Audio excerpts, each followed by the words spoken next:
Hello, whatever time of day it is for you. My name is Courtney Brain.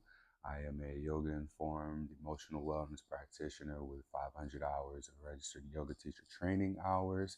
And this is the Letting Go series of the Letting Go series of emotions, the Letting Go series, self yoga. This is emotional wellness for men. My intention here is to, through the work of Dr. David R. Hawkins from the book Letting Go, be able to guide you through understanding the anatomy of emotions and the process of letting go of them. So, to remove resistance to positive emotions by identifying and being able to let go of the negative emotions. From the previous work or the previous series videos that we've had so far, what we've covered are the anatomy of emotions. We've talked about what letting go is and some of the uh, benefits of letting go, and we've talked through what some of the emotions symbolize. A lot of us just don't know what we might be feeling outside of maybe anger, sadness, or just bleh, for better words, and maybe happy, right? But there's a whole spectrum of emotions, and there's negative ones, and then there's positive ones. So, what I want to be able to do is show you what those negative ones can look like so that we can more readily identify them and then be able to identify them as just resistances to the positive emotions, which is what we generally want to feel. For today, all we'll need is a yoga mat, or if you don't have access to a yoga mat, if you can just put a towel down, or if you have a floor and you're able to hear me okay, that's really all you'll need. We won't do too much moving around. I'll have us just kind of settle into the space by doing more of a just grounding exercise, and then we'll go into the yin style where we hold poses for up to 3 minutes. Don't have my timer on me because I'm using my phone to record here. I got to work on that. But I do have my computer with my notes here. And what we'll be on today, I believe, is the fourth chapter. Yeah, chapter 4 of what we'll be covering in the Letting Go series. All right. So, from wherever you are, if you'll just come to a comfortable seat, just settle into your space, doing whatever movements you need to. It could be some gentle twists, some side bends, you just round and then arch your back.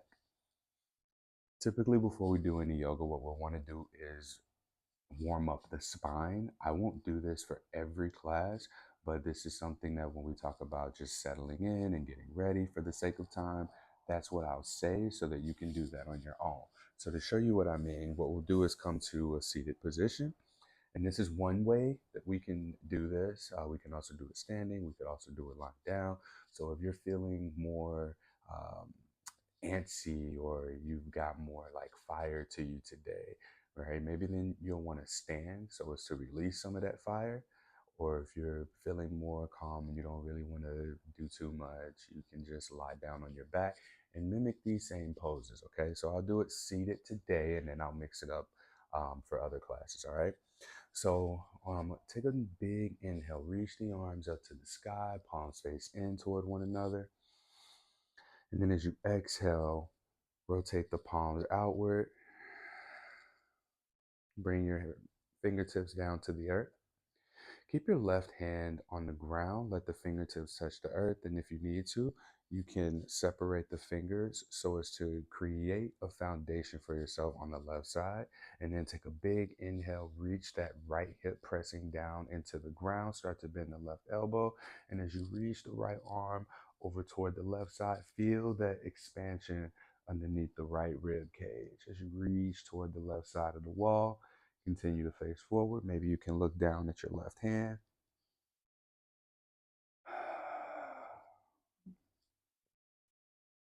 Take your time breathing here. See if you can make yourself slow down the breath.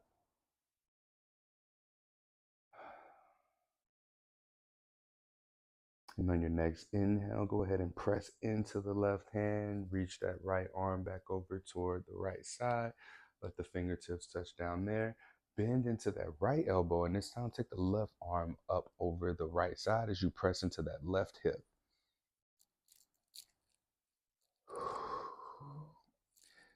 And as you extend the fingertips and you create that foundation for your hand, feel that stretch in the fingers too.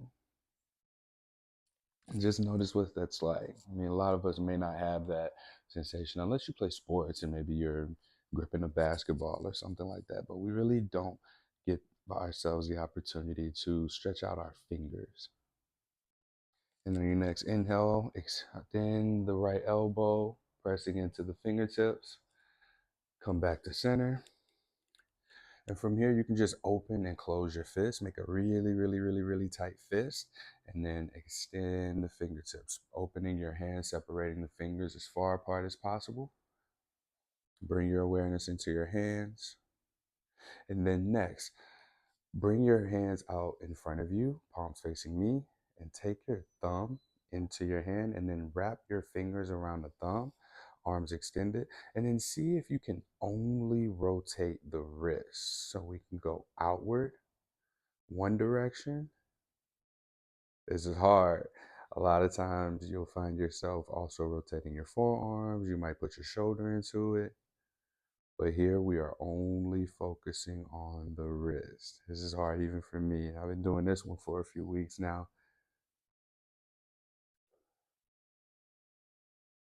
Okay, reverse directions.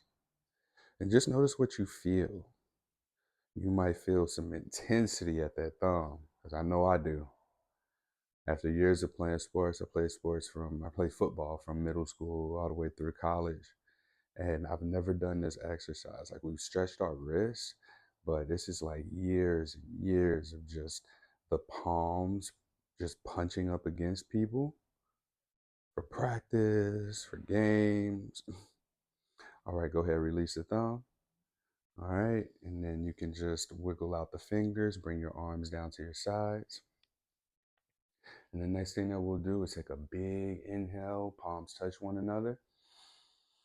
Overhead. And if your palms can't touch, that's okay. Extend the fingertips up toward the ceiling and then rotate your torso over toward the right side and then lower your arms down. Bring the left hand to the outside of the right knee, right hand behind you, and extend those fingertips to make a kickstand behind you. Spine's upright, chest is lifted. Press into that right elbow, right knee with the left hand and look over the right shoulder for a gentle twist.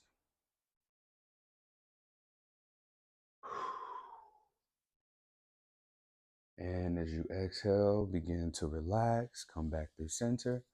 Inhale, big reach, arms up overhead. And as you exhale, rotate toward the left, lower the arms down. Left hand back behind you like a kickstand. Right hand goes to the outside of the left knee. Gaze goes over the left shoulder.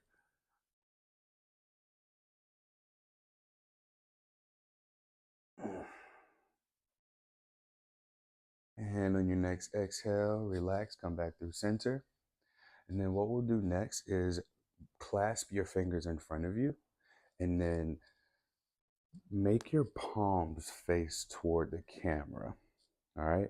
And then push the palms forward, trying to round your back, feel your belly tuck in towards your spine. And this is just a seated cat cow. So right now, what we're in is cow.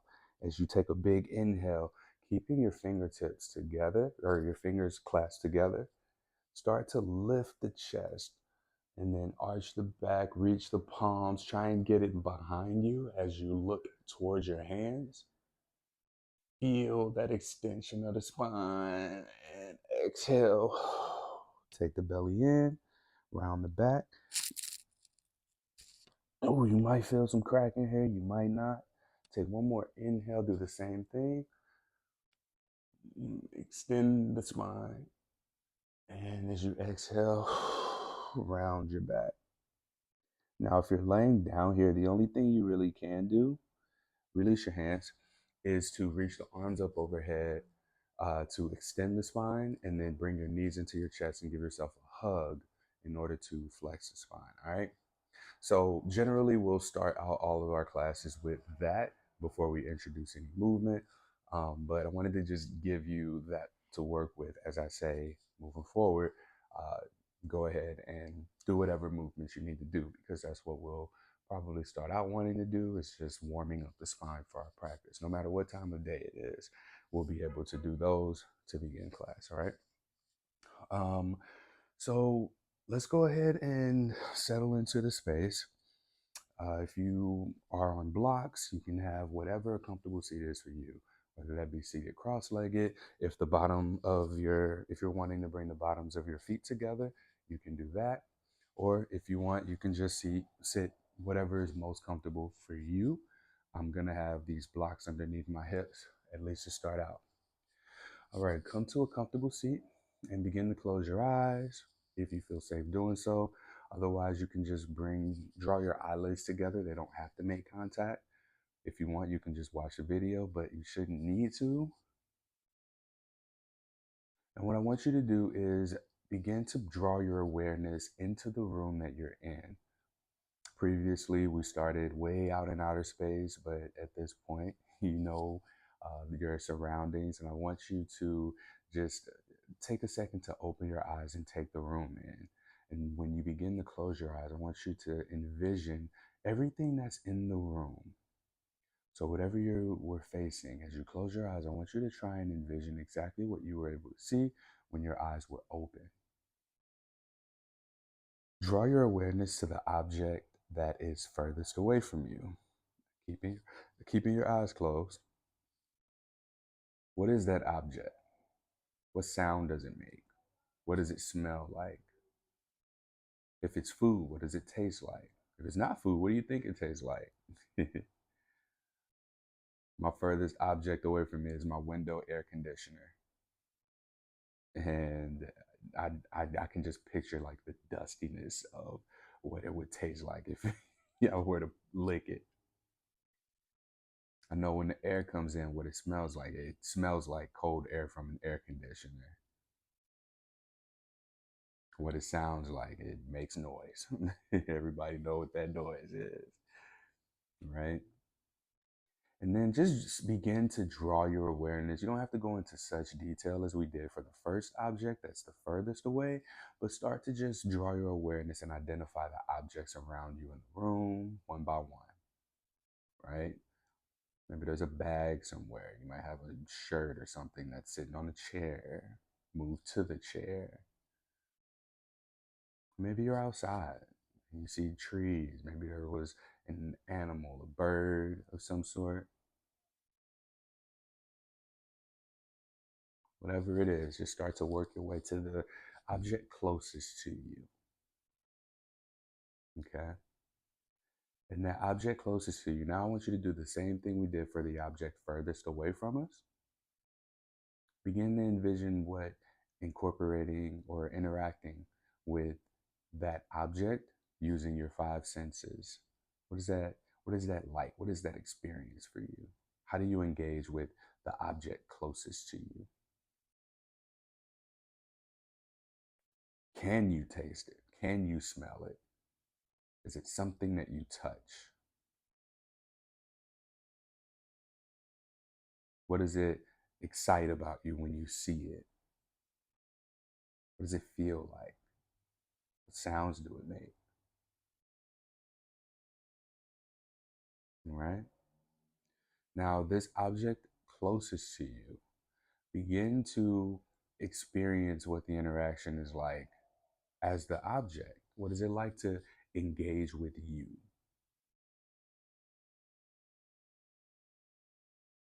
What does your touch feel like as the object?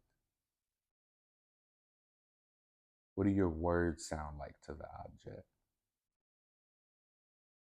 What do you smell like or taste like to the object? How does the object see you? How do you engage with it?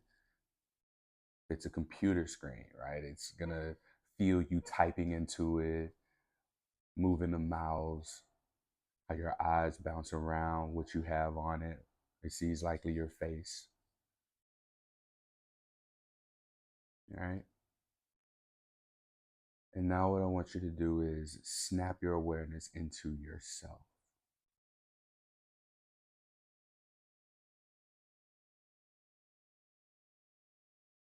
Notice the sound of your thoughts. Notice the smell of the breath that you take in.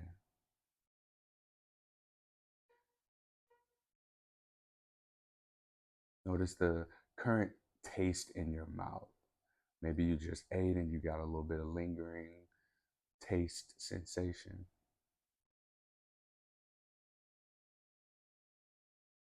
As you close your eyes and you see the back of your eyelids, are you still able to envision the room around you? What do you see when your eyes are closed? What do the back of your eyelids reveal to you?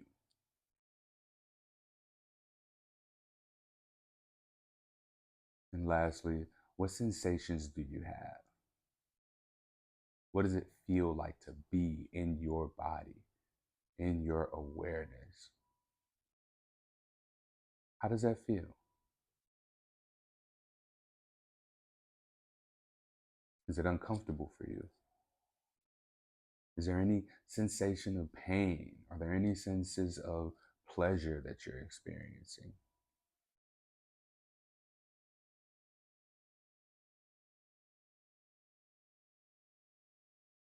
And take one deep inhale.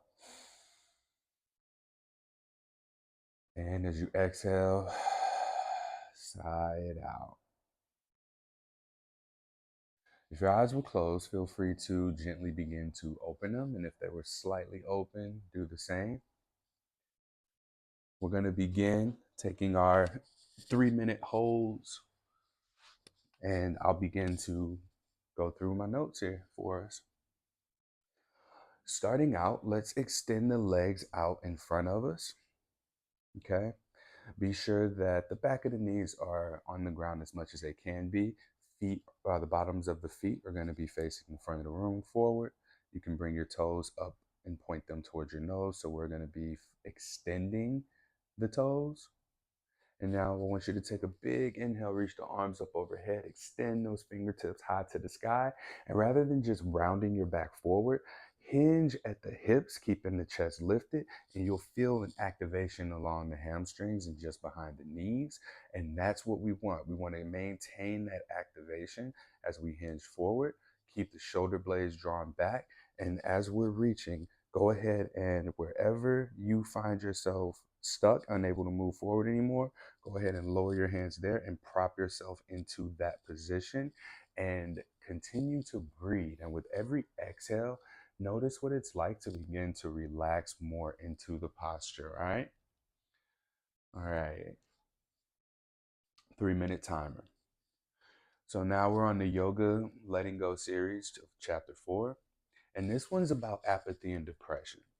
So apathy is a belief of I can't and nobody can help me. The purpose of apathy is for us to call for help, in the words of David R. Hawkins. And there's hopelessness, and there's hopelessness that we will ever get that help. Apathy is another emotional state, and it is close to death. The loss of will to live is synonymous to death. We get out of apathy by reminding ourselves of what our intention is. And the overall narrative behind apathy is I can't. But the thing is, it's not really I can't, it's I won't, right? So we have to ask ourselves what is really underneath of the I can't. Because what we realize is that we are capable. We can do a lot more things than we can't do. We can, I don't want to say everybody, but we can think, we can move, we can change our thoughts, we can grab that piece of paper, we can set up this video, and everything that comes with you having to be here today was something that you could do. Backtracking from making the decision, like you also had to set up whatever device you're watching on. You had to set your space up to be able to sit down and do this. You had to look for and find this. Everything that went into that, that was you demonstrating that you can. We have way more instances in life that tell us we can versus evidence of we can't. And again, as David R. Hawkins says in the book Letting Go, every I can't is really an I won't. And we have to uncover that. We got to ask ourselves, what's the payoff? What's the payoff of apathy? When we uncover that, what we find is really that it's associated with fear. The truth of what's behind the feeling brings us to fear, which is really what motivates us into action. And then from there, we can work our way up to anger, where there's a lot of energy for us to elevate into more positive states of being, like courage and acceptance, right? And what happens is we could often even get to pride, and all of this through using the power of surrender to go up the emotion scale. Remember, we're starting at the bottom. We're starting at the negative emotions. You may not have even known apathy or depression to be emotions. So, what happens is that apathy tends to cover up fear. And when we look at what we are afraid of, what happens is that we learn that there's really a desire to do the thing that we fear. How often have you been afraid of doing something, or afraid of asking for something, or maybe even afraid of initiating the process to achieve a thing, whether that be ask someone out, ask for a promotion, ask for something that you know you've worked hard for and deserve. If you play sports, right? Like you've had to work for a position on the team that you wanted to be on. There might even be some grief about past missed opportunities for you to let go of.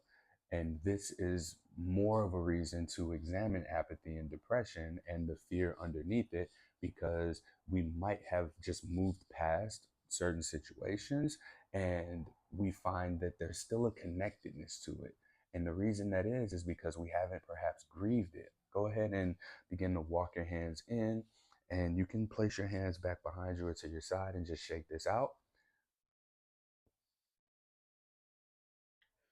So there might be grief about past missed opportunities. And I want to speak to that before I move us into the next posture, because I think we believe in grief as someone died, we have to let go of them.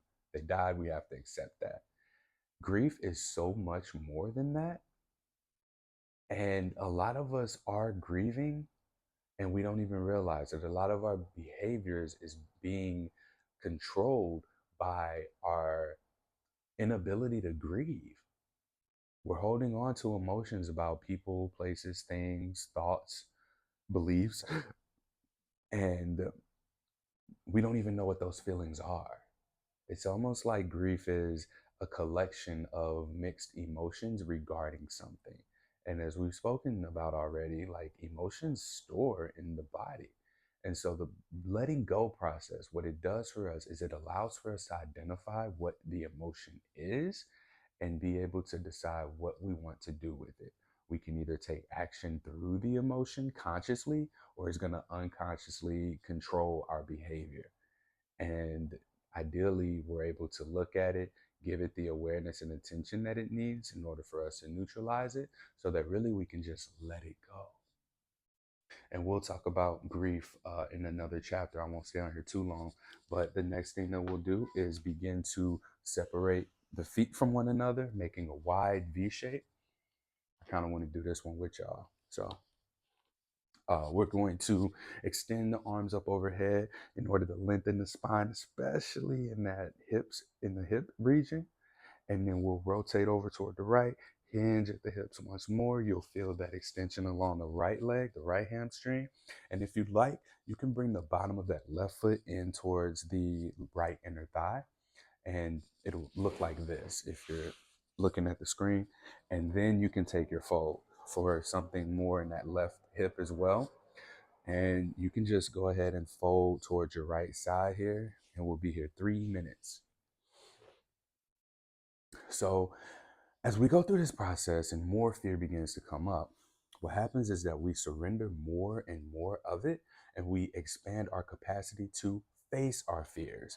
So looking at the fear inherently expands our capacity to look at more fears and to face those fears and to do what needs to be done, because fear as the undercurrent for a lot of these emotions that we might have and not be aware of. When we can look at the emotion, we can look at the fear, and we can deconstruct or untangle the narrative that we tell ourselves from the facts about it, and then we can take action. We can act on facts. We can't really act on what the emotion is about it, because the emotion will tell us a lot of different things about the situation that may not even be true, because that's our interpretation of it. So when we see our interpretation of it, we can then go, okay, well, that's how I feel. And we look at what is our emotion oftentimes justified by what the story or the narrative is? Maybe not. Maybe it is. But the only way to know is to be willing to go there and look at it. And sometimes we fear even looking at emotions because of what emotions may come up, especially when we don't expect them or we don't know them or we're unfamiliar with them. So let's acknowledge that it is scary. It is, but we can do it. This letting go is an internal mechanism. It's not telling you to go buy this thing, subscribe to this program, do this coaching program, or any of that. It's literally what we're doing here. You made space for stillness and to receive a reminder of the mechanisms, the power that you yourself already have in order to navigate your life in a completely different way. And I commend you for being here for that. Consciousness is the seeking of truth by questioning everything. I ain't here to tell y'all, like, do this, do this, do this. You chose to be here and be willing to explore the self reflection and curiosity that comes from examining emotions. That's it. Just like a computer, we can look at the human mind with thoughts as programs that can be examined, moved, changed, and deleted. Think about where it all has come from without us exercising choice from family, church, community, work, media, or any other early on influence on your belief systems. When we see that we've been operating on and operate from choice, we become more aware. It is all about choice, right? Especially when we know what we're doing, because a lot of times we don't know what we're doing, but we are making conscious constant choices, whether we know it or not. Even if the behavior pattern is unconscious, it's still a choice to, especially once you become aware, continue to do it or to do something different. Go ahead and begin to walk yourself back up to center. If you did bend your left leg, go ahead, extend that out. We'll begin to just shake out the legs.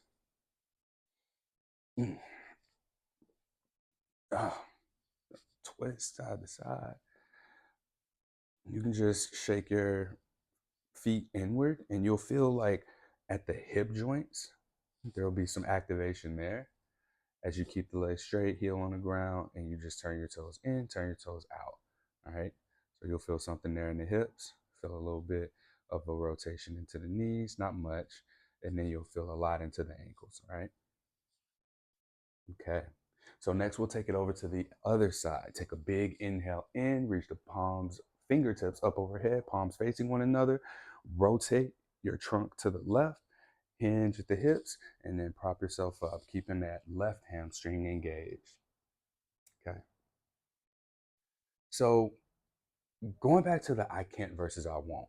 When we can, again, look at our feelings about the situation, which is, it tends to be I can't. I can't because I'm scared. I can't because people won't let me, right? That's going to be what our more so feeling response is by default before we examine a thing. When we can start to say, I won't, what happens is we can recognize the reality of the situation by going, well, why won't I? When we say, why can't I? We have a lot of external excuses. But when we say, why won't I? Crickets kind of go off, because what happens is you can think of a million excuses out there based on what other people have and haven't accomplished versus what you think you should be accomplishing, compared to looking at why you yourself are not and will not do a thing. So we've already diminished dozens, if not hundreds, of excuses of why something is not being done, because we shift our language from I can't to I won't. Why won't I? Because we start to ask that question, well, why? Well, why? And we're so much closer to the truth when we admit that we won't do a thing versus saying we can't, that we can't bullshit ourselves. And that quiet is going to be very uncomfortable starting out. because that's where the truth is. The truth is that there really aren't many excuses. It's just that we're not doing a thing, and we're not doing a thing because there is a true underlying feeling there that is hidden and masked among a lot of other thought patterns and excuses. But when we get to the core of the feeling, we identify that there's really something else. So we do have the freedom to surrender, and we also have the freedom not to surrender. Now, this is what true choice is. That's what choice is. You can either continue with this, or you can step away and be like, nah, this ain't for me. And anytime you're presented with that option or that opportunity, you still have the power of choice. I choose to surrender. I choose not to surrender. I like this feeling. I like being in this state. But a lot of us are in states of being that we don't actually align with, that we don't actually like, that we don't actually want to be in. Go ahead and walk your hands back up through center. Do the same thing here, prop yourself up. And next we'll go down the center. Okay, take the legs out wide. Inhale, arms up overhead. Here, exhale, hands at the hips. Ooh. All right, now my inner thighs, just above the knees, on fire. All right, you can walk your hands out forward, and for every exhale that you take, see if you can get a little deeper. Maybe you want to waver a little bit. I discourage that because the idea here is to create that stillness in the body in discomfort, the same way that we're creating stillness in the mind through discomfort as we talk through these letting go techniques and the emotions, right? So next we're on blame. So in blame, we get to be innocent, and we get to have self pity and become the recipients of sympathy, and we can make the other parties bad. So blame in itself is the world's greatest excuse. We play the victim, and we do so without guilt. That's what blame does. What happens is we're capable of getting out of blame by choosing to get out of blame. That's where everything starts. It starts with a choice. I don't want to be the victim anymore. I don't want to be, I don't want to claim innocence and make other people guilty, right? Like, I have the choice. I have the choice. Think about how powerful that is. How does that make you feel to know you have a choice? You have the choice of continuing to stay in this feeling of blame or to get out of it. Blame is not necessary. What happens is that we learn from our society that this is allowed because we never question why something has to be somebody's fault. Now, of course, there are situations like, yeah, something's somebody's fault, but blame itself is not necessary. What do we get out of that? What do we get out of that? I have this concept of the lowercase self versus the caps lock self. So whenever there's a thing and I catch myself in these negative emotional states, I go, oh, that's lowercase Courtney. But then as I operate and things are happening and success is coming and things are happening that I set an intention for, that I've chosen, that's a decision that was made by the caps lock self. So whenever I'm coming from a place of empowerment and choice, that's caps lock Courtney. But then whenever there's a negative emotion that creeps in and I'm feeling that and I just default to my unconscious way of being, that's lowercase Courtney. Create a lowercase and capital lock blank, whatever your name is for yourself. And you can ask yourself, all right, is this caps lock or lowercase? Is this my choice or is this just habitual pattern? Maybe this will help. Maybe this will be something useful to you. Go ahead and walk your hands up. You can shake a little bit side to side. Mm. All right. And really sit with that, right? Like, where are you making choices? Are you making choices? Go ahead and take the bottoms of your feet together in front of you. I'm going to stretch out the groin a little bit. All right. So we got the bottoms of the feet touching. We'll just take the hands underneath the pinky toes. And then here, try and lift your chest forward, tilting your tilting your pelvis forward, and just feel that groin stretch here. So the lowercase name versus the caps lock name. That's a choice. Choosing to operate that way moving forward, right? The version of you that is choosing, the version of you that is the one that's, constantly maintaining uh, a positive state of emotion or a positive energy state, even if you want to take it that deep. Is that who you want to be?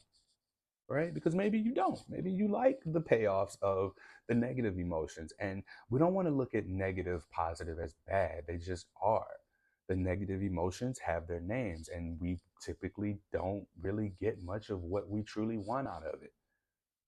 And then the more positive emotions just come with more pleasant experiences in life. We talk about apathy here, and apathy is really an attachment to that lowercase self, and it's so resistant to the freedom of the expansive or caps lock self. All the feelings that exist have an opposite. So as we let go of a negative, what happens is that we're removing resistances to a positive feeling. So as we work up the scale, the emotion scale, looking at the negative emotions and surrendering it, the resistance that comes on the other side of being able to look at and work through that emotion allows for us to experience the more positive emotion. Again, we have freedom of choice, and the law of consciousness is not buying into a negative belief system. That's what the freedom of choice is. That's what the law of consciousness is. Not buying into a negative belief system. But that's also a choice. That's your freedom. You can still get things that you want through negativity, through choosing to be in these states. But are the experiences that come with that positive? Are they pleasant? Are they the ones that you want to have? Are the people around you experiencing those? That's what we need to begin to ask ourselves.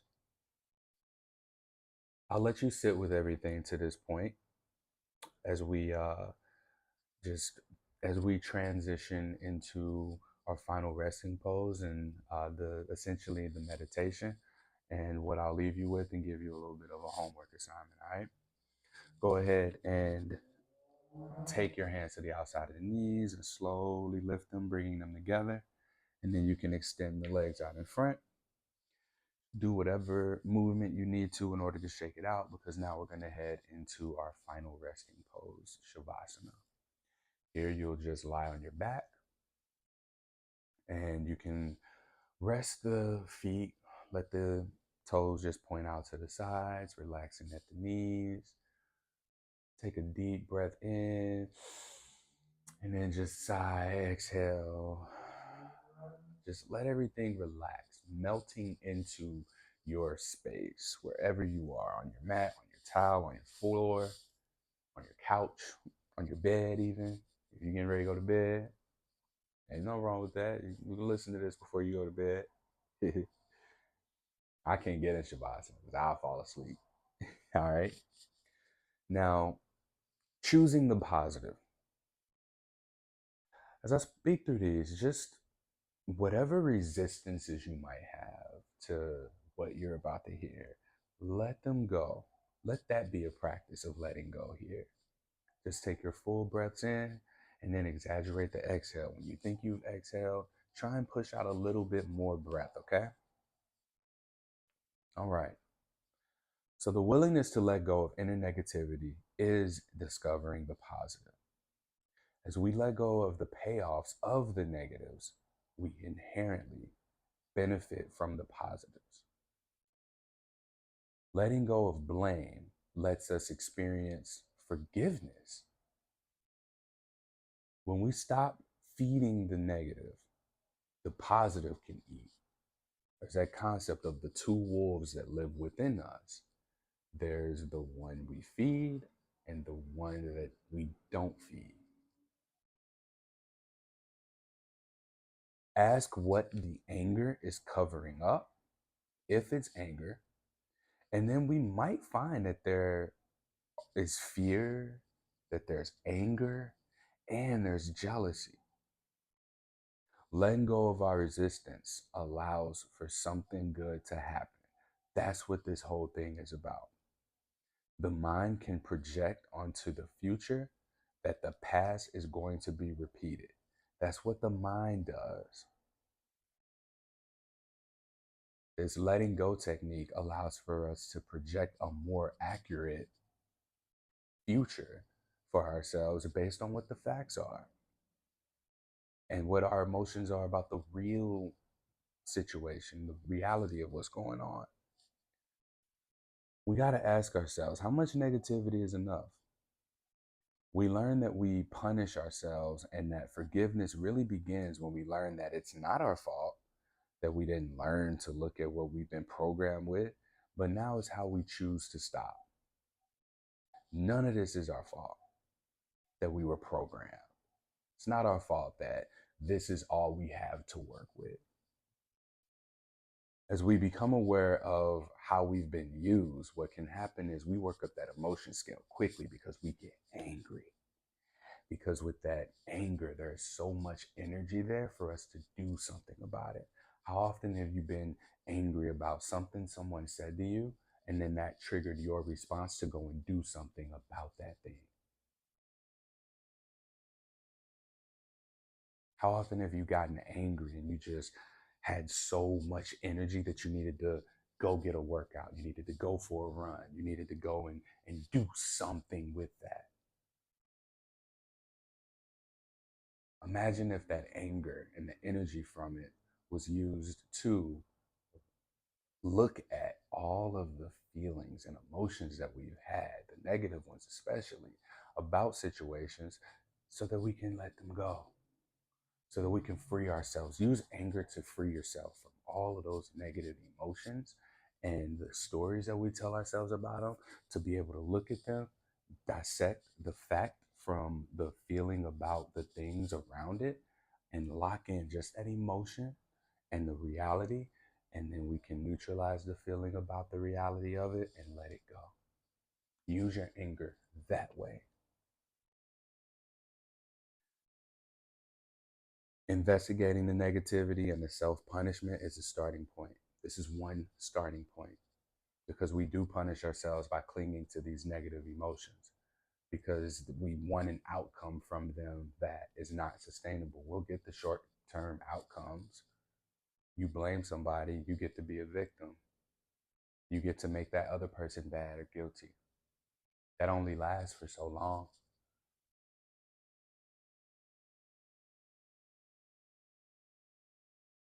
Here's a big one, y'all. The company that we keep is very beneficial. Being with people who've solved the very problems that we've struggled with is going to be beneficial to us. The benefit is psychologically, as there's a transference of positive energy that we've lost by giving in so much to negativity. So being negative draws in negative people, and before you know it, there's just a cycle of negativity in that field. Seeking the positive, beginning to cut off the pathways of that negative leakage, that negative reception, allows for us to, by default, begin to draw in more of the positive and radiate the positive. Before long, we're in mutually beneficial circles, friendships, communities, relationships, work environments, passion projects, hobbies, habits, teams.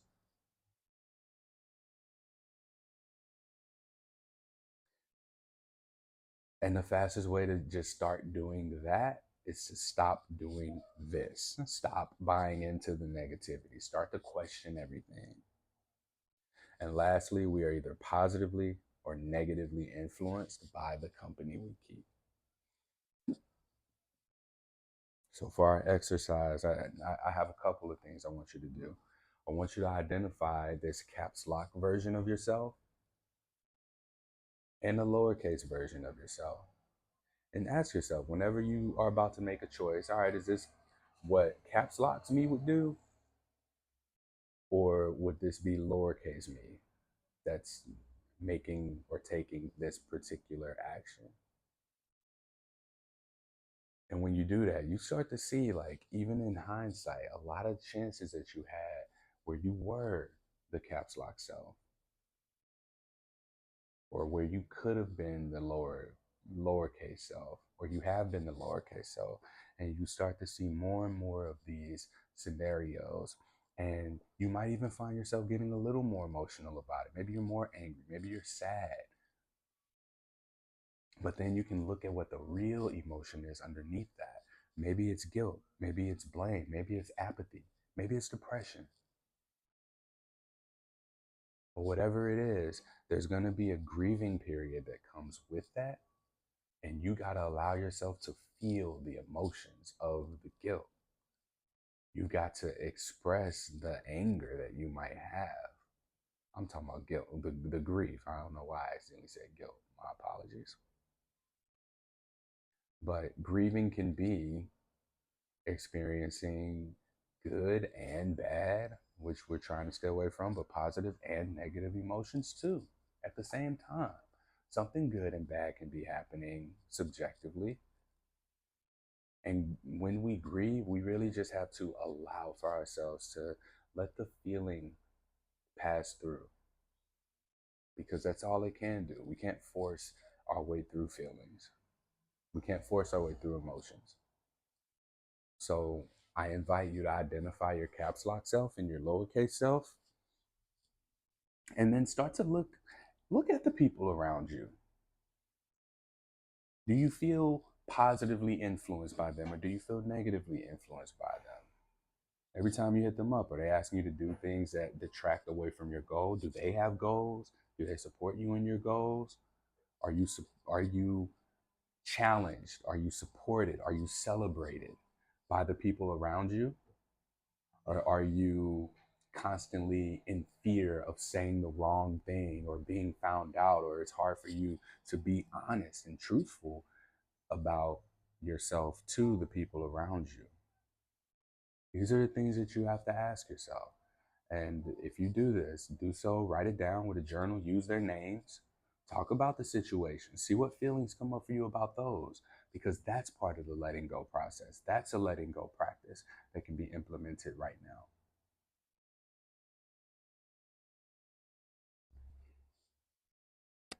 Please feel free to stay in Shavasana as long as you like. I encourage you to stay here just to experience what's happening in your body, in your mind, in your gut, anywhere that you might be feeling an activation from today's session. Just be with that.